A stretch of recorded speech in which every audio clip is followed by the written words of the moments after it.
C'est une canalisation en fonte de 1947 qui a lâché. Depuis 8 heures ce matin, 2 équipes se relaient.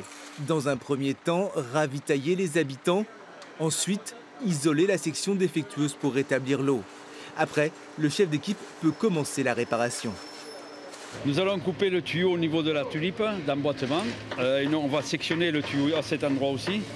On va sortir la vieille pièce et nous allons mettre une pièce neuve. Et au serrage, ça va faire étanchéité et désinfecter tout l'ensemble. Une double intervention car la veille au soir, à quelques mètres de là, une conduite a cassé également. Cela rappelle la série noire de janvier dernier avec notamment l'inondation du métro Sainte-Agne. Une dizaine d'incidents en moins d'un mois. Mais pour les techniciens de Veolia, le réseau n'est pas vétuste. Les canalisations ont moins de 75 ans, durée de vie prévue pour ces matériaux. C'est un réseau qui est renouvelé régulièrement, puisqu'on a eu des travaux qui ont été faits justement vers les arènes quand le tramway est passé.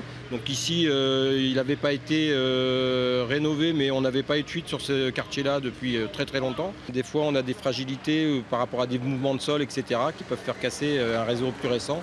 Une bonne qualité de réseau confirmée récemment par le magazine Que Choisir. D'après son étude, le taux de fuite à Toulouse est de 11%, soit 2 fois moins que la moyenne nationale.